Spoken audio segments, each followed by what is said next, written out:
we've got an esteemed guest in our midst, a gentleman that I've known for 28 years. And he is somebody that's inspired me personally along my journey. He's an entrepreneur. He's a construction professional. He's a father, and he's one of my best friends. And he's a guy that's inspired me on many levels. And I thought, you know what? This is the perfect opportunity to time capsule greatness. But before we get into the conversation, I like to have deep conversations with wine. I think wine and fine conversations go hand in hand. It goes hand in hand. So we've got an Australian Shiraz, which is a berry-based plum. It's got notes such as berry, plum, and spice. Full-bodied wine. It's sitting at 13.5%. So that's just something that we've got there just to just to appease the whole concept. But Henry, thank you for coming down. Thank you. What an intro. What an introduction. I know that you've traveled from far, so your presence is greatly appreciated. Thank you for having me. So Henry, let's start from the beginning. And tell me a bit about your background, the type of school that you went to, the area that you grew up in, and the environment that you grew up in. Okay, so I grew up in Tottenham, Northumberland Park, as they used to call it, NPK back then, N17. Started off at St. Francis de Sales Junior School. And then, at that age, about 9, 10, that's when I first met Harry. St. Francis de Sales. African parties, I believe. African parties, bro. That's it, mate. Every Christmas. Bare jollof rice and just chicken. Yeah, that's it. And chin, yeah. So grew up in Tottenham. As you know, Tottenham's not the most affluent area. But the funny thing about growing up in Tottenham, or anyone who's grown up in what you call quote unquote the ghetto, is you don't know what you don't know. So that's deep. As a 36-year-old professional now, if I were to when I drive through Tottenham, I notice these little things that I never would have noticed when I was growing up in that environment. You know, just things like massive potholes and crime and graffiti and boarded up windows. They're not the norm when you get out of that environment. Yeah. But when you're growing up in it, that's all you see. That's all you know. Yeah. So if there's a derelict building, it's not a problem. But little do you know that derelict building is bringing the property prices in the whole area down. And as a child, you don't know these things. You don't. Yeah. So it's until you grow up. But that was primary school. Secondary school, went to St. Ignatius. Again, same school as Harry and some of the other peers. That was a very good school. It's one of those schools where you don't appreciate it until after you leave. Yeah, for sure. The life lessons that we picked up in that all boys Catholic Jesuit school, to this day, just things like AMDG. Yeah. For the greater glory of God. 100%. Be a man for others. If you're not part of the solution, you're part of the problem. Just those little snippets of wisdom. Yeah, gems. Yeah, bro. That just embarked upon us as young men that we didn't realize until now. But I'm so thankful for it, because I can just draw back on those sort of sayings and just use that to, guide me in what I do.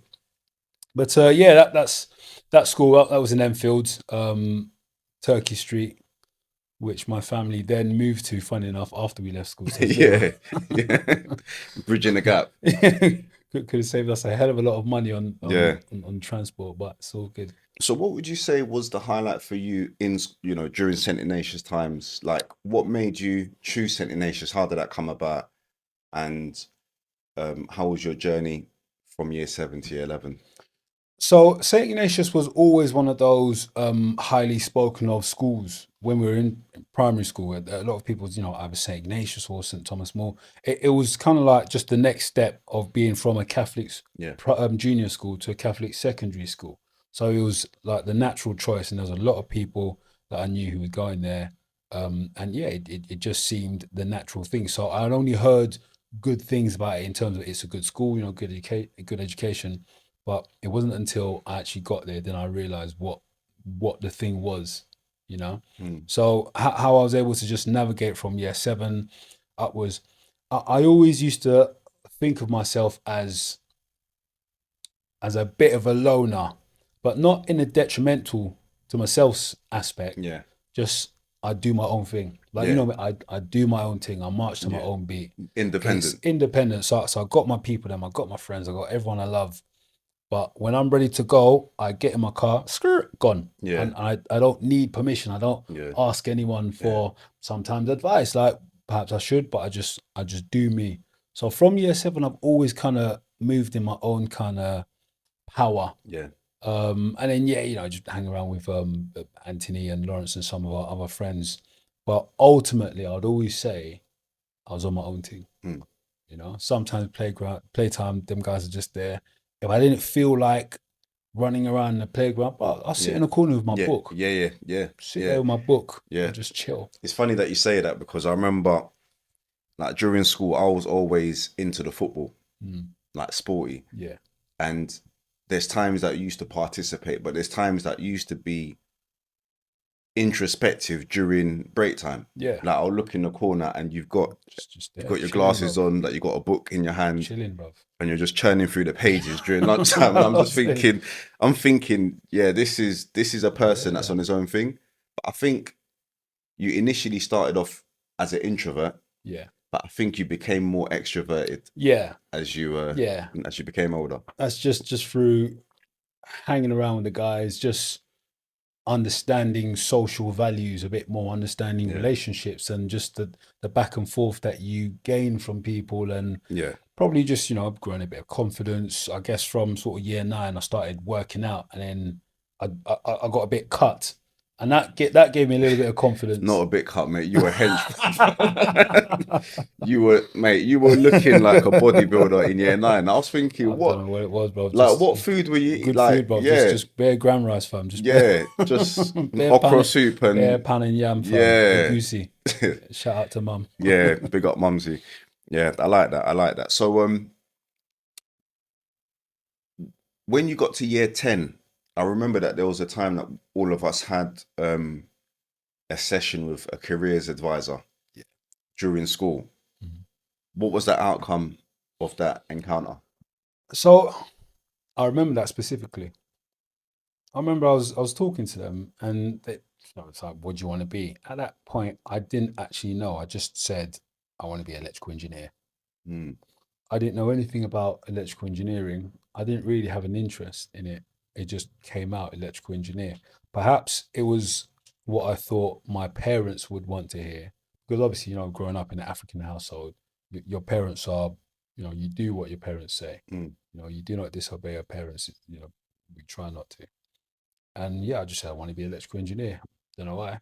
To this day, I'm not an electrical engineer. Shock. Yeah. But I don't know why I But said you I did want to be. pursue electrical I pursued installations electrical for installation for a period, yeah. for a short period, but yeah, I just quickly realized it wasn't my path. But Mm, I guess looking back at it, I probably only pursued the electrical installations because I told the careers advisor in year 10 I want to yeah. be an electrical engineer. And you probably wanted to follow through. Wanted to follow through, and Yeah. without not really knowing anything about Yeah. electrical engineering or installations, which are two separate things, by the way, which I found out now. So when you got to year 11 and you were transitioning out of year 11, Yeah. um, what was your life like? Because I found 15 to 16 a very transitional age. Yeah. What was happening in the life of Henry during year 11, and what was your thoughts towards leaving year 11 and transitioning into college? Yeah. So the funny thing about that period is I was never really looking so far ahead into what's going to happen next. Mm. I, if I can remember vividly, I was just so very caught up in the here and now. It's just take every day as it comes. This lesson, those friends, that bit of Yeah. socializing. This happens after school. This happens at home. I don't really. I couldn't tell you that I had my mind focused on what was Yeah. happening after Yeah. school. Yeah. Yeah. And I guess as a result of that, I probably spent a lot of time not really pursuing anything. Mm. I found So myself in that same position as yeah. well, bro. So It's crazy. after GCSEs, I did sixth form for a year. Did a bit of physics with Mr. Sagu and something else, but it just wasn't really. I fell into it because I haven't thought of anything else. I didn't have a plan B. What did you stay on? I stayed on for 1 year. I didn't know One that year. case. Oh, it was. I kept my head down, stayed on for a year, Hmm. and then bounced. Okay. Yeah, sixth form. It was so when I was there, it was just like, oh, so this is what the sixth formers do. You know, they Yeah. used to disappear into that little Yeah. Into that so section. that section. So Yeah. after break Mystery. time, we would go into this building, and they would And just they all just and they veer off disappear into into that. the Yeah. bushes. So Yeah. I'm Yeah. like, right, where they go? You know what? It was probably that curiosity is what Yeah. kept me on. Yeah. What's behind that What's bush? behind that What's bush, behind as that wall? opposed to what am I going to Yeah. study? 100%. Do you understand? I So feel you. it was a strange thing. So it only lasted a year. You know, I was like, so this is what they're doing, but this isn't for me. So lasted a year there, and then went to Tottenham College. And So uh, and what was Tottenham College like? What? So you and correct me if I'm wrong. You studied electrical installations I at did, Tottenham College. yeah. So How long for? I did the 2 years. I Okay. completed the 2 years. Good. Was it the 23390 course? It was the City and Guilds level 2 in electrical installations. I actually quite enjoyed that. It was enjoyable, and I was glad that I did electrical installations as opposed to electrical engineering. Mm. Because electrical installations is hands on. You know, Mm. it's site banter. You know, discussions, fixing things, finding solutions, Yeah. all of that. Whereas my understanding of electrical engineering, it's less, you know, the site banter camaraderie. Yes. It's more of the, you know, the program, the systems, and how this Yeah. works with that and all of that. The theory behind Yeah, so it is the theory aspect, whereas electrical installations deals with the practical. yeah, the practical of installing this electrical piece of hardware through this wall and making it all wire up. Yes. You know, as opposed to how does the electrical hardware work? You know, the circuitry, the motherboard, all that Yeah. stuff. So it was actually a good thing I fell into installations. That's good. Yeah, Tottenham College, that was good. That was interesting. Yeah, lots of big characters there, lots of big egos, a few quote unquote Tottenham celebrities, we won't name, but What but was your yeah, thought on so you you kept it Tottenham I did. with Yeah, your with your further education, yeah, I did. and was there any particular reason for that? Were you more concerned about keeping it within a proximity, or was it just I that was just guess something that appealed to you? Like, how did you end up at Tottenham College? so. Tottenham College, it was a stone's throw away from two of my good friends' Mm, houses. Yeah, they're brothers. Shout out David and Stephen. yeah, So they live literally around the corner from Tottenham College. yeah, So that just kind of seemed the natural, you know, go to college, see my buddies. yeah, And funny enough, like I said, by then my parents had moved to Enfield, yeah, Turkey Street. yeah. So we went from growing up in Tottenham, going to school in Enfield, and then moving to Enfield, going to college in Tottenham. In Tottenham, yeah, yeah. So I was just forever on that train, You're on that train, that White Hart Lane, that hub, Bruce Grove, that yeah, hub, yeah, just forever on that train back and forth. But it was good because my friends were there. At that point, I kind of said to myself, yeah, let me understand this electrical installation. Let me get into it and actually try and build a career for myself. Um, Sorry, I've skipped a very important period in my life. mm. Before Tottenham College, I was just doing just labouring, just a little bit of unskilled labour. I remember that. Yeah, Yeah, I remember that. just I labouring, remember that just early doors. sign up to an agency. Yeah, you know, you're young, you're strong. We need someone, you know, just carry a few hods, move some breeze blocks, Mm, sweep up the site, all that yeah, sort of stuff. It was a nice, easy job. 19, um, decent pay every Friday. Had my little girlfriend, and yeah, at that time things were just ticking on. You know, there mm, was no, I didn't feel that there was a real purpose to life, to my mm, life. mm, It was just ticking on. mm. You know, see my friends, do my little labouring job, see my girlfriend, whatever. You know, so that was an interesting period. I think what was interesting about that time, on recollection, is that out of all our friends, like we were part of the same social circle anyway. Mm. but I remember that you moved out your mum's house Yeah, early. early, Like you're the first out of all of early. us to just Yeah, leave the nest. yeah. So 17, yeah, and I early. believe you done that in conjunction with your studies. So how did you manage living a fully independent lifestyle, studying Yeah. and trying to figure it out? Like how, what was that dynamic like? So in hindsight, it wasn't easy. Come to think about it now, it wasn't easy for young 17-year-old boy, not even a man yet. Not even a man. But like I said, at the time, I wasn't even just looking ahead. I was just dealing with it, just getting on with it. Just, oh, all right, boom, that needs to be done. Oh, that needs to be done. All right, yeah, pay that. All right, get on a bus, go to work, go see my missus, go see my friends. It was just very much a reactive lifestyle of this Mm. is what we have to do. There was no clear focus of why are we doing this. Mm. There was no, I guess even to this day, I've not been able to just sit and stop and take stock of what's happening and be present and just be able to understand what you're doing, why you're doing it, and what is the outcome. It was just very much a reactive type of Yeah. lifestyle. If I'm brutally honest, just reacting to, parents asking me to leave home. All right, fine, no problem. I'm not gonna beg. I'll go, you know, go housing association, find my own little thing, Yeah. you know. Yeah, just reacting to things. Just this is a problem. Let me solve it now, as opposed to let me look 5 years ahead, which is Mm. something I've managed to cultivate now as a adult man, which I'm thankful for. So looking back on hindsight, just focusing on your early stages, what do you what would the 36-year-old Henry tell the 17-year-old Henry now to look out for? I would say to him, be more present in what you're doing. Understand what you're doing. Understand why you're doing it. Understand your situation and why you're in it, and how can you get out of it in the most peaceful, honest, legal, Wholesome. wholesome. Just how can you Wholesome get out way. of this situation and build something for yourself? Mm. Because one day it's not just going to be you, there's going to be little sprogs looking up to you that Mm. you need to be able to show them here's how, here's what you do, here's how you do it. Mm. And your current situation is not final, you Mm. know? Mm. So where you are today, it's a It's temporary temporary. thing. It's It's temporary. temporary.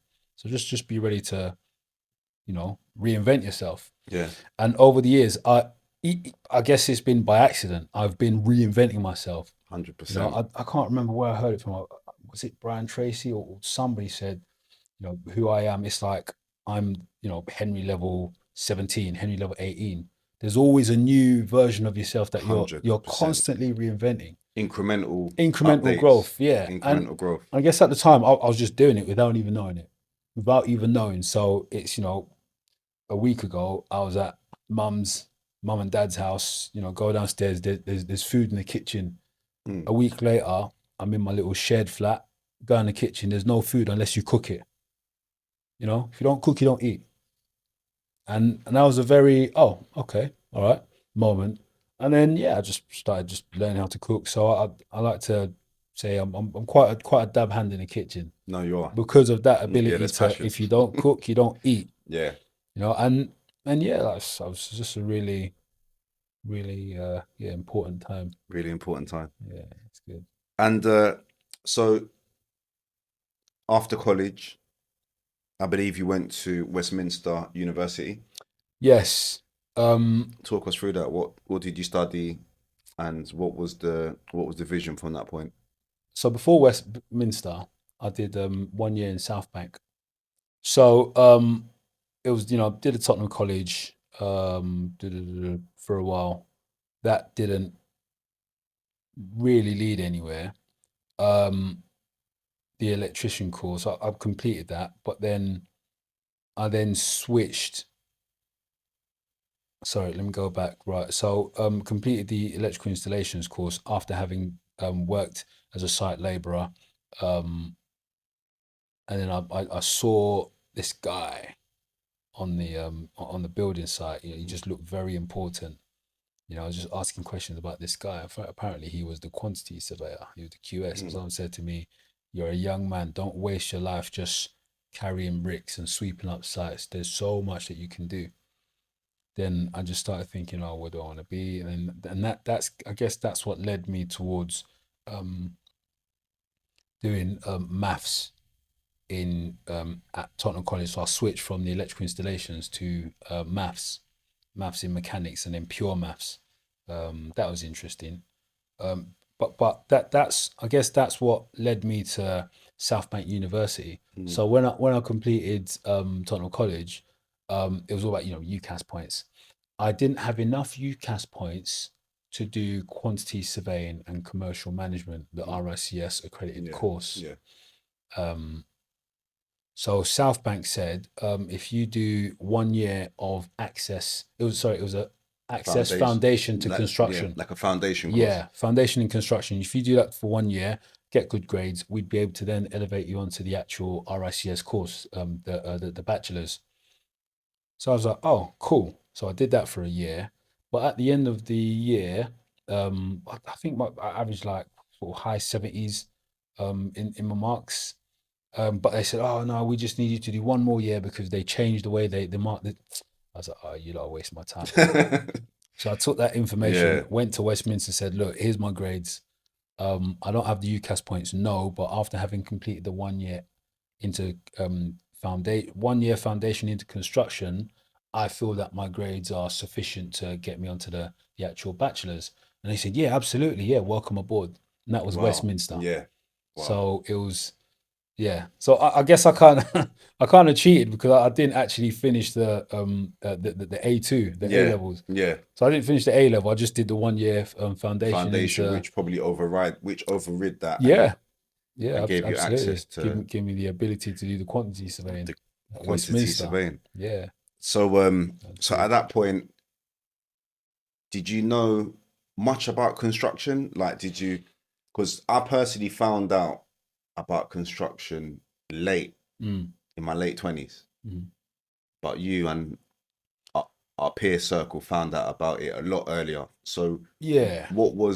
how did the construction industry appeal to you back in 2005, 2006? Yeah, so I guess, like I said, it all started from just working on a building site as a labourer. So I'd already, by age 18, 19, I'd already been on a building site. I already knew about CSCS cars, all the health and safety. I had my PPE, like everything. So I'd seen all the plant on site, the materials. I'd seen that, scaffolding. I'd seen buildings being built. I'd seen just the foreman and excavation works happening.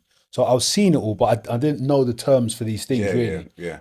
I didn't know that that was Harris fencing over there, Yeah. segregating the materials. That's a fuel bowser and all these things. Yeah. And earthwork support is necessary for excavation at a certain depth to stop it from collapsing in. I didn't know. Yeah. I'd seen it, Yeah. but I didn't know that was the terminology behind what you're absolutely. saying. So that's probably why I did so well in the foundation, at foundation into construction, because I'd seen these things in real life, but then when I started seeing it in the textbooks, just a little image, it's like a section drawing of of an excavation where you see the and like the trench box, and then you got the hardcore, the blinding, and then the 150 mil sub topsoil and all that stuff. Yeah. So I'd seen it in real life, but now I'm seeing the theory in the paper. So it all just clicked together for me really well.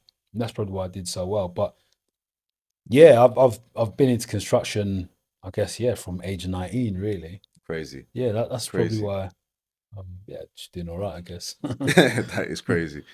And so what was your first professional construction job?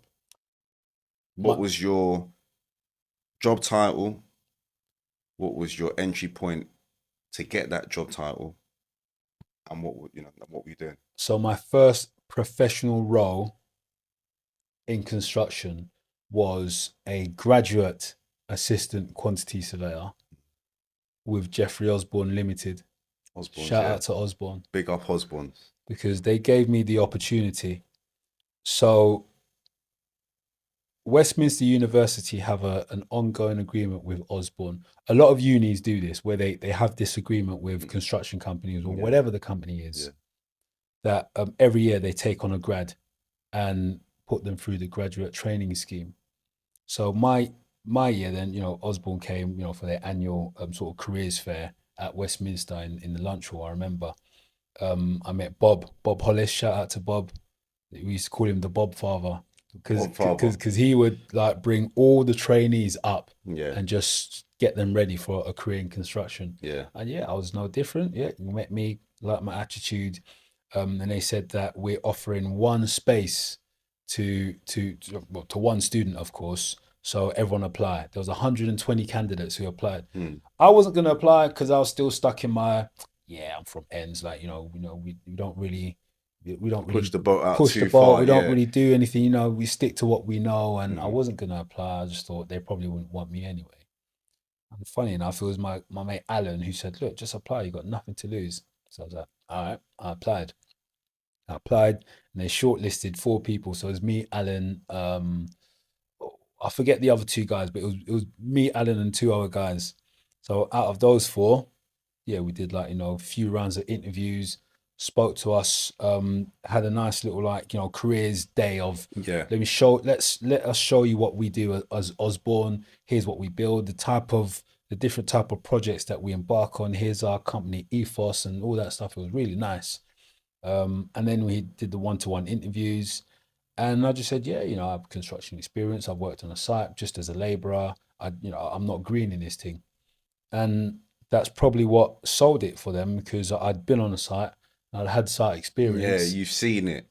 I'd seen it, so I wasn't totally new to construction. And out of 120 candidates, I got accepted. The chosen one. So. Neo. You're the chosen one. Absolutely. So that was really interesting. That's beautiful. So literally just in the first year, immediately they said, all you got to do is finish uni. You got a job waiting for you. So I was like, this is great. So I didn't go through the whole. In the second year, I saw a lot of people, going handing out their CVs and contacting companies and just trying to put themselves out there. I didn't have any of that because I'd already had my acceptance from Osborne. You secured the bag. So all I had to do is just finish uni, and then I'm nice. Yeah, and you're nice. So that was interesting. That was good. And so what was a typical day in the life of a graduate quantity surveyor at that time? Because obviously right now you are. So I'm senior QS You're now. like a senior surveyor. running my own job. So at the time, managing surveyor. What's the difference between a managing surveyor and a senior QS? So it depends what company you're at. In theory, there's no real difference because you pretty much do the same thing. But I guess some companies will call a managing surveyor one who only manages other surveyors. Okay. He doesn't do his own QS work. Okay, yeah. So he's like a head of department. Yeah, so he will help the QSs under him with their CVRs and talk it through at director level, but he wouldn't be involved in procuring packages and subcontract payments and all that stuff. The QSs would do it. So as a senior QS, I'm only responsible for my project. If I get an assistant, you could call me a managing surveyor because I'm managing another QS, but at present, I'm a senior QS who's running the whole scheme commercially. So I guess, I guess the difference between the 2 titles, it just depends on what company you're at. Okay, yeah. So then the day-to-day of a graduate trainee assistant QS back in Osborne. It's a mouthful. It's just pretty much you're just there to learn, and that's the good thing about Osborne. They'd never try and make you do too much that's outside of your comfort zone because they understand you're still learning. So I'd work with them during the holidays, and it was pretty much on day one, do nothing but look at these drawings. Just look at all these drawings.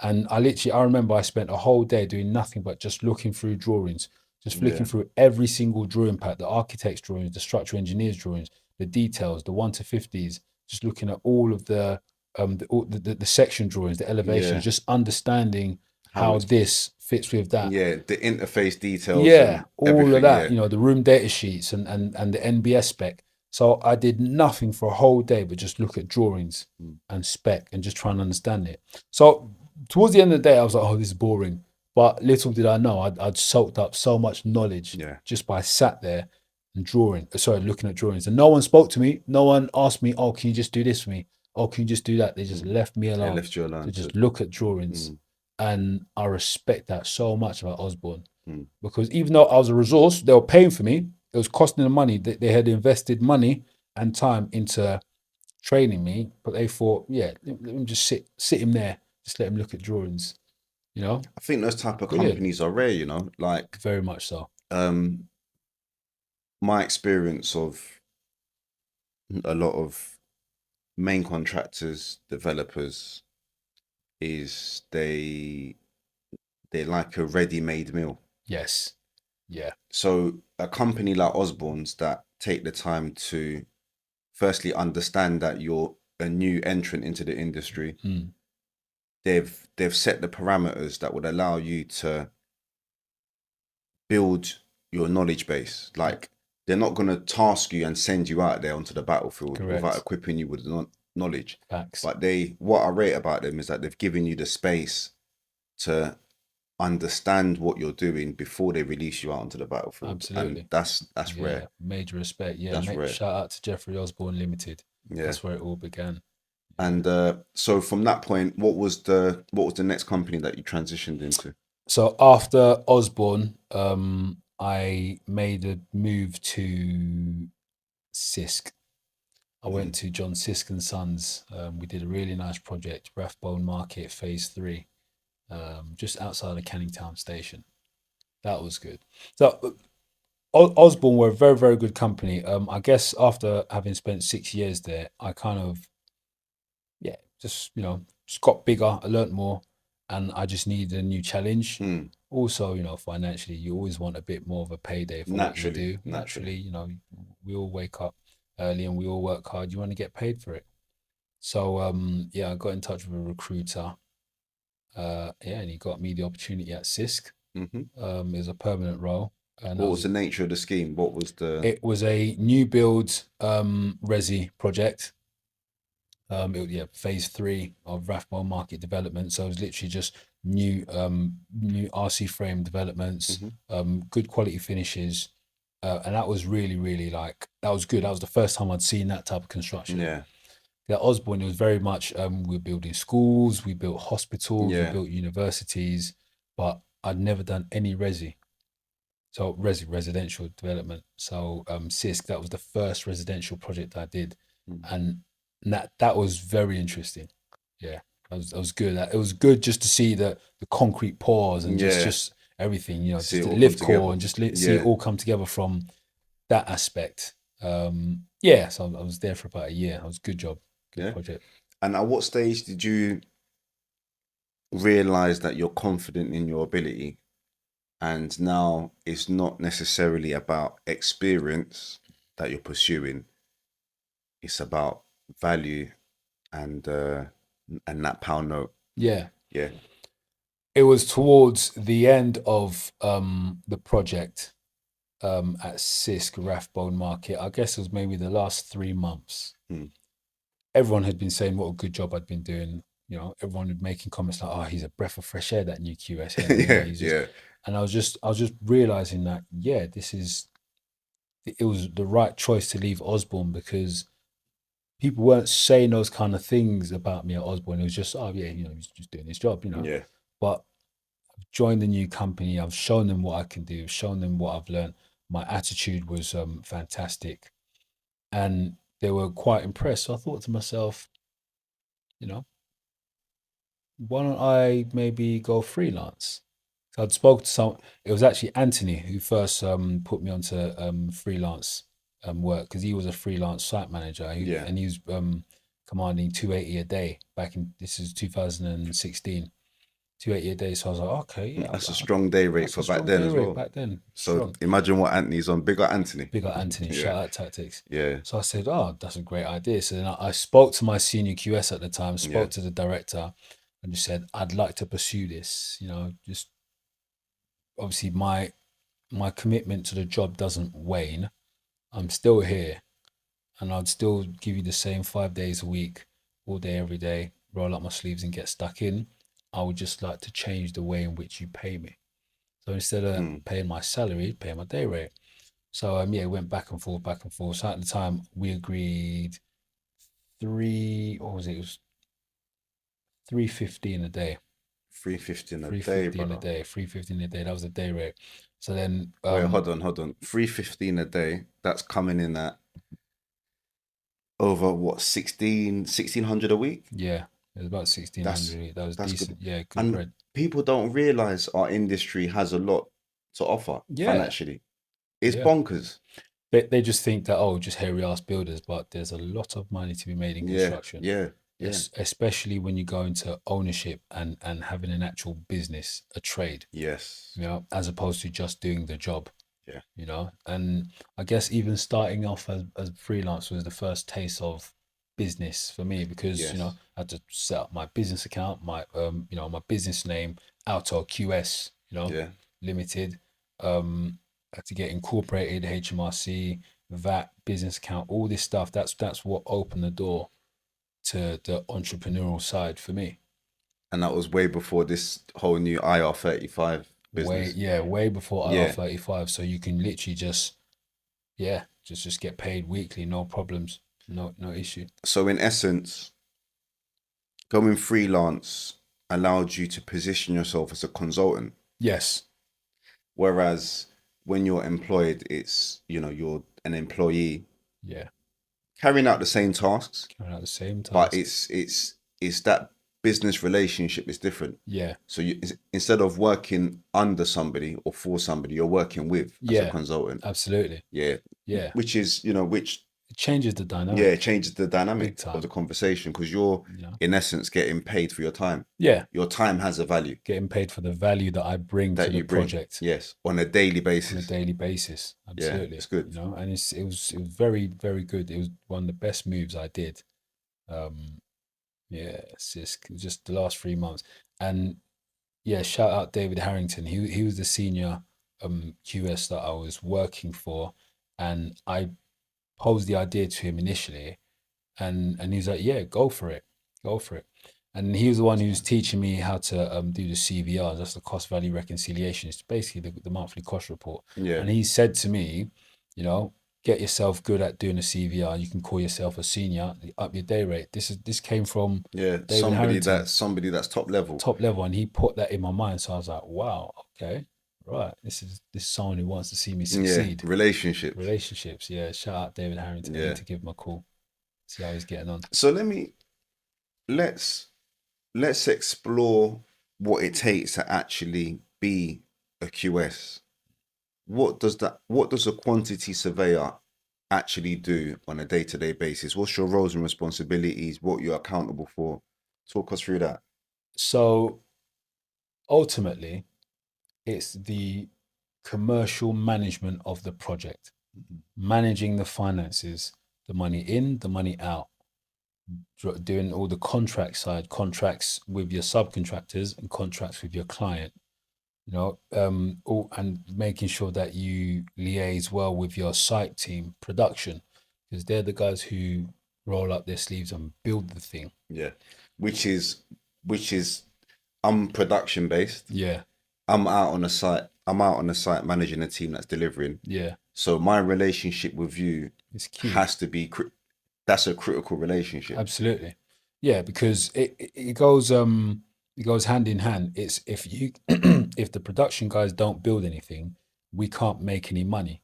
But then without money, you guys won't have the resources to To build. build. It's a So symbiotic it's symbiotic relationship. relationship. Yes, it's brilliant, and it's just a good way. And I guess I understood that more when I then left Cisc and went to Taylor Wimpey.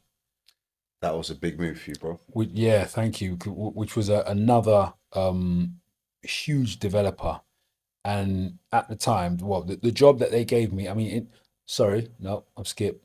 From Cisco, went to Barclay Holmes, but just sticking on to the topic here of the symbiotic relationship between commercial and production, I saw that even more so when I was at Taylor Wimpey, because while running the huge scheme by myself, there were elements towards the end of the year where we had to what we'd call, release equivalent units. What that means is we would have to complete a certain amount of build so that we can apply to, let's say, the board, because Taylor Wimpey and many other developers, Yeah. they got their own money, Self-funded. self-funded. So each project is its own mini business. Yeah. So at the end of the year, you need to be able to prove to the board that you've built so much that you can then claw money from Yes. the bank of mum and dad, the Yeah. board, Yeah. get that money in for Yeah. your year end, Yeah. and that all that it goes into your your overall year end, your profit and loss, your cash flow, Yeah. all that sort of stuff. So that's where I first saw that, right, if these production guys don't build, I won't be able to apply and release, apply for having released the equivalent units. Equivalent units, as in, in a monetary sense, if they've built an extra 50 apartments to completion, I now can apply for 50 apartments worth of money. Yeah. So draw down the funding. Draw down the funding. So, and is that quota preset? Like, do you guys go into the next year having a quota in mind, or is that like, how do you? So, for example, some developers are keen on building, let's say, 250 apartments a year. They've got a yearly target. How do you decipher what amount Yeah. to go for per year? So the answer is yes, it is preset. When you write the SIP pack, which is like the site pack, it's just the overall financial pack, the whole feasibility pack that the board need to sign off as to why this project needs to happen. Yeah. When you put together that whole pack, within there, there's you get from the finance team what units they expect to release and when, because they then would, that information, it would prepare the board to be releasing the money. Yeah. So in that pack, it's already told the board that by December 2021, we need to be releasing £3 million to this project, Yeah. which is equivalent to the amount of units that they've built. Yes. So that's predetermined. Yeah. And it's good because it helps you assess if you're above or behind it. Yeah. So that's done on purpose. Yeah. So that's really helpful. Yeah. That's good. And I think just to add to this symbiotic relationship, I would say that the technical department Yes. is critical. So shout out technical. so within a project team, we normally have a commercial team, which is you guys that control the money. You've got my guys who are the project team that go out and deliver the project. Yeah. Then we've got the design team, the technical team that are responsible for all the drawings, the technical details, making sure that the job spec, like the product is spec'd. Yeah. They control the interface between the different architects that you have, the overall architect, structural, the mechanical. So what's your relationship like with the design team? Because you've highlighted what it's like with the project team. My relationship with the design team was very good. I had a guy, Keith Leung. To this day, me and him are still friends. We also have a bit of a venture that we're kind of working on in the background. So watch this space. Watch it. Yeah, Keith, he was our senior technical manager, and he was very, very knowledgeable. I'd say a large percentage of my success in commercial was down to my relationship with Keith. Because if I'm putting together a scope of works, if I'm putting together a contract, Keith is the guy who would know the technical information that I need to include in these works. And my relationship with Keith was very good. And yeah, like I said, that's what helped me do my job pretty much. Yeah. Literally on a daily basis, you'd see me going over to Keith's desk, just asking him stuff, talking to him, and we'd have our once a week meetups. And I never felt like I was bothering him.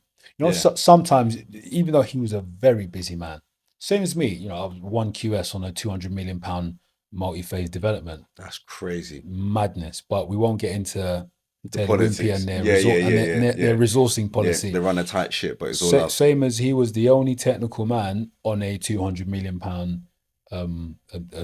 development.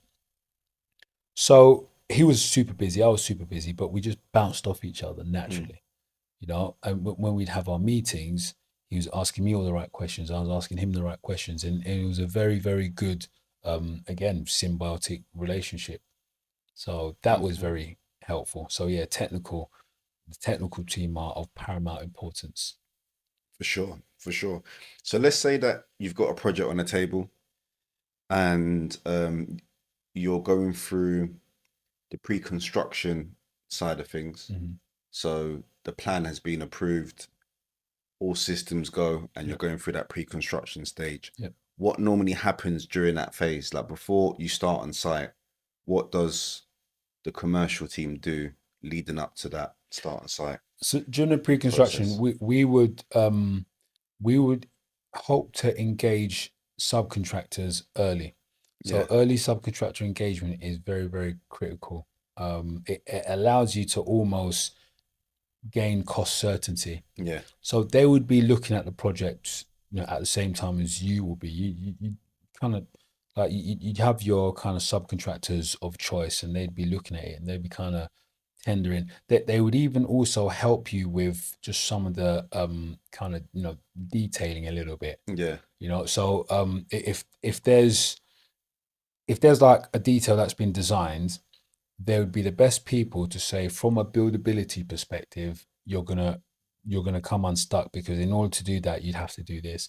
Then you're gonna have to spend money there, and you know, you might lose time because you'd have to wait for the right thing to do that. You yeah, couldn't just rush into that. yeah, And then they kind of would help you look at other ways of solving the problem. yeah, So also during the pre-construction phase, you'd be organizing your site setup. yeah, So you'd be looking at the overall site plans and just, right, okay, you know, your construction phase, health and safety plan, your construction site management plan, right? You put this there, you put that there, you set up your compound this way. yeah. So you can be doing all those things before it actually gets fully signed off, so that you give yourself a fighting chance to get ahead of your program.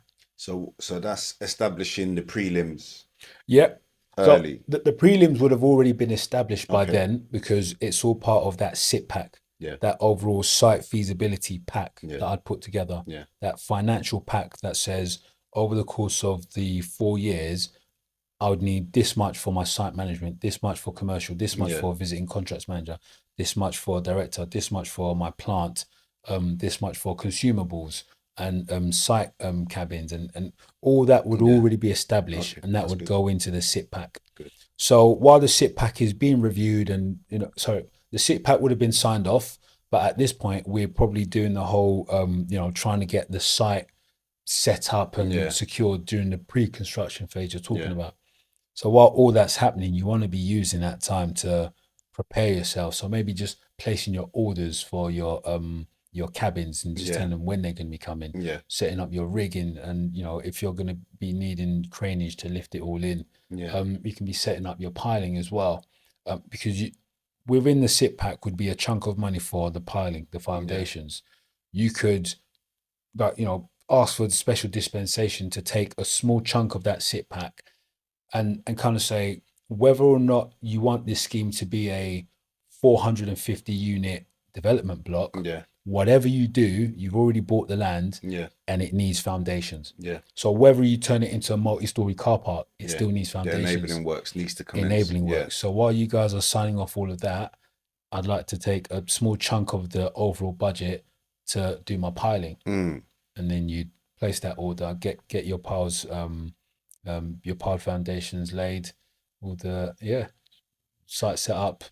So when you're tendering or when you've gone out to tender for each of the trade contractors, um, is there a certain amount of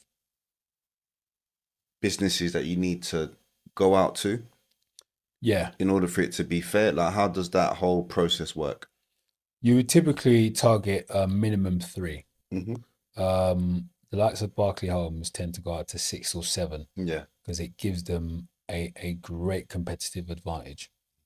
Um, I don't want to get too much into, how much time you have to tender versus just getting it out the door, but you typically go for 3 Yeah. and get 3 different quotes, and then you just analyze each one's cost and see which one's the best price. And from that standpoint, coming in the cheapest isn't always the No, best. that's Like, right. Yeah, cheapest isn't always the best. yeah. So let's say that you got three businesses that are applying for, let's say, a carpentry package, Yes. and you've got the lowest entry, medium, and a contractor that's coming in quite high. How do you select? What's that selection process based on? Yeah, so I would take their quotes, I'd analyze it. The main thing is have a look at their list of exclusions. Yeah. So you always see what they say they haven't included in this price. So we won't do that. We won't do this. We don't do that. We don't do this. And then you just drill down, just make notes of who's excluded what. Get them on the phone, ask them why they've excluded it. Please, can you allow for it? Just have the back and forth. I always like to do a tender query sheet.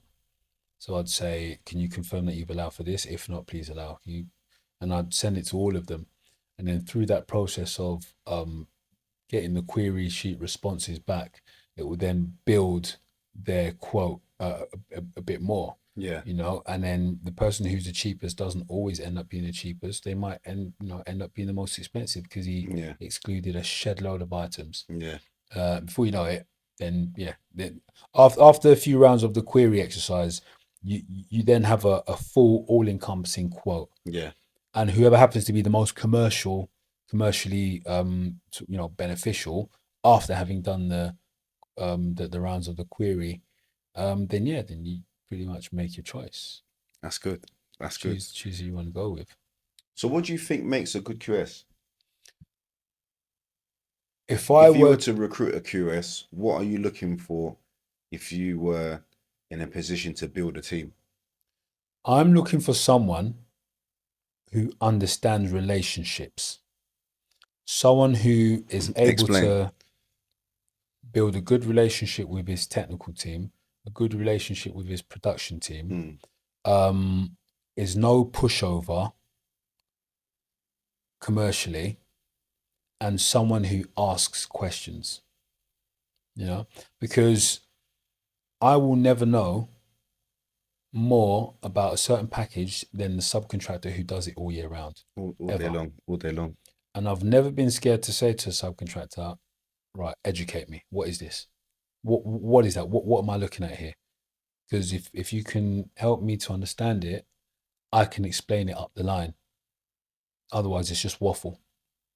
M&E is a big one. I used to be so scared of M&E. M&E's a dark I art, used I mate. used to be frightened as hell Wow. of managing M&E packages, but now Yeah. I eat it up, Oh, all day long. bring it on, All day long. because I'd go through it. I'd read it and I'd ask him, what is that?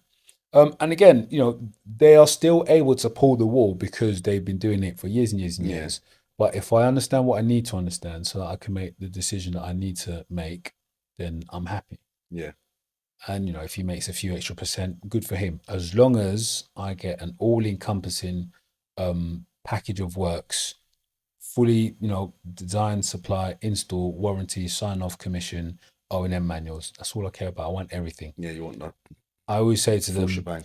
there is no third party M&E contractor. There's no third party carpentry firm who's going to come in and pick up the pieces that you're not doing. Yeah. So you need to allow for everything. What one of my favorite sayings to subcontractors is, I come to work with a pen and a calculator. That's those are my tools, Yeah. so that's what I'm good at. So, I write stuff, I calculate stuff. So you're the experts. You're the You're the specialist. specialist. Yeah. You The know dance floor's open. Teach. exactly. What do you think can be done to attract the younger generation into construction based on what you've seen across You know, 17 years?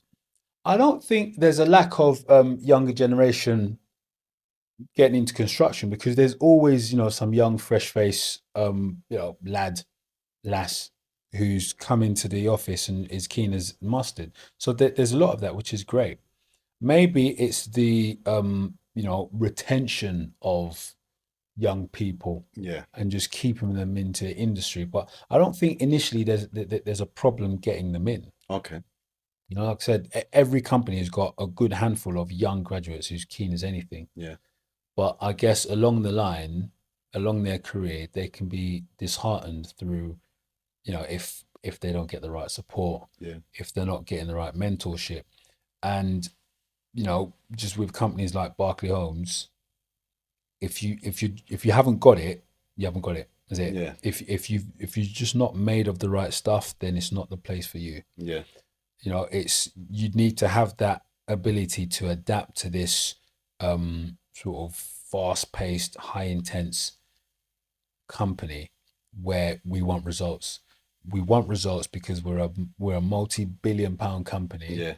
and FTSE 100. FTSE 100 company, and we don't do excuses. Mm. That's the long and short of it. I've been on both sides of that. Yeah. I've been on the side of I rolled up my sleeves and I got to it. They loved me. Well, handsomely paid, well rewarded, asked to come back. And there are other Barclay divisions where maybe there was stuff going on in my personal life at the time. I Yeah. wasn't laser focused, Yeah. and that was picked up. Yeah. And as a freelance QS, at the end of the week, they shake your hand and say thank you, but no thank you. Yeah. That's the game. That's the game. That is the game. You don't let it break you. You just keep going. So, Mm. going back to the young people, it's in that sort of environment, a young person would not last. They would take that experience and say, this industry is not for me. So I guess what we'd need is more, not so much mollycoddling, because that doesn't help either. Yeah. Because if I've never been, sacked from a job, asked not to come back, I would think that I'm, God's gift to Yeah. quantity surveying. Yeah. But it's through taking knockbacks, you say, right, let me reset and refocus. Yeah. And the next company do better. So a setback is a stepping stone for a comeback. Yeah, In absolutely. essence, yeah. Totally. So I guess young people would need a bit more guidance just to understand how to read the room and just Yeah. to stay plugged in. Yeah. Sometimes they say, either you got it or you don't have it. That it's helpful, but sometimes that can be a hindrance. That kind of Yeah. mindset, because you're turning away what could be potentially good people, really good people who just aren't ready yet. Yeah, for sure. They haven't found their thing yet. Have you ever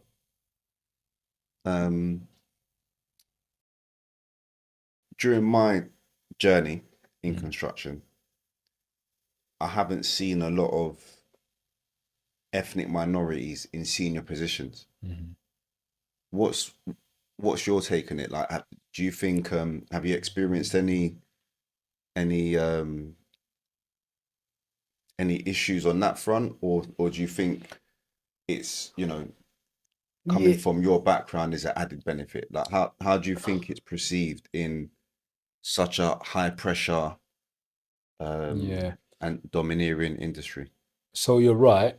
I haven't experienced many high level ethnic minority workers in that top position. You're correct. Whether or not it's to do with barriers to entry and whatever else, or sometimes I see it as just maybe there's not enough ethnic minorities in the industry to Yeah. be in that position. Yeah. So if you just look at the ratio of people, Yeah. just people in the UK. So ethnic minorities, it's in the phrase minority. Yeah. So you wouldn't expect to see a lot of ethnic minority people in high positions because there are not a lot of ethnic minority people in the industry in the first place, in the country in the first place. Yeah, for sure. Yeah. But you are right though. Look, I'm not totally naive.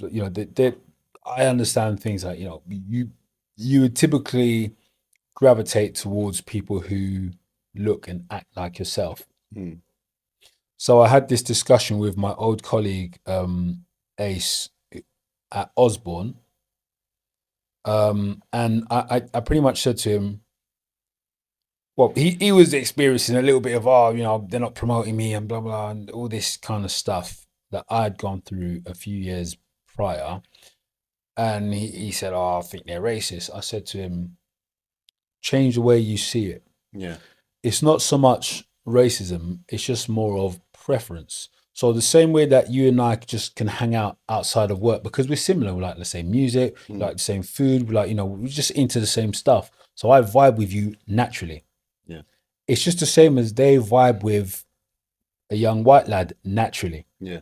So it doesn't mean that they're racist. It just means that they would look at him and see, You've got a natural. yeah, You naturally yield to who you yield to. yeah. So Yeah. they'd look at, you know, young white lad and say, oh, he kind of reminds me of my little nephew George, Yeah. Yeah. you know, Yeah. and just naturally he would just be more open to just having more chats with this young lad, and just through being closer with you know, someone in a senior position, George might elevate Yeah. just by just being naturally closer to him. Yeah. And it doesn't suggest that the senior member of staff is, you know, doing anything wrong. He's just naturally you know, gravitating towards George.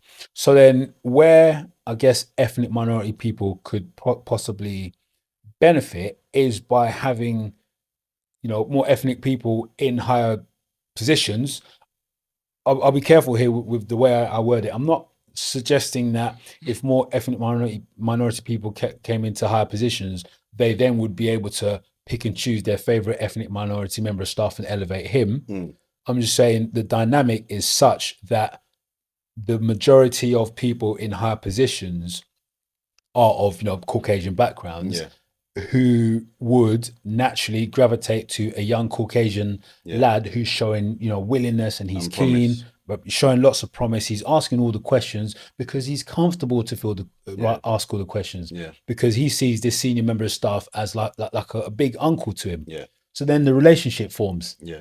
Whereas I wouldn't see an, you know, elderly Caucasian gentleman as like, he could be my family member, so let me just be open and Yeah. cheeky and Yeah. just Yeah. show my full personality Yeah. to him, Yeah. because he might not be receptive to my full personality outside Yeah. of work. So it's a difficult, it's a one of those like,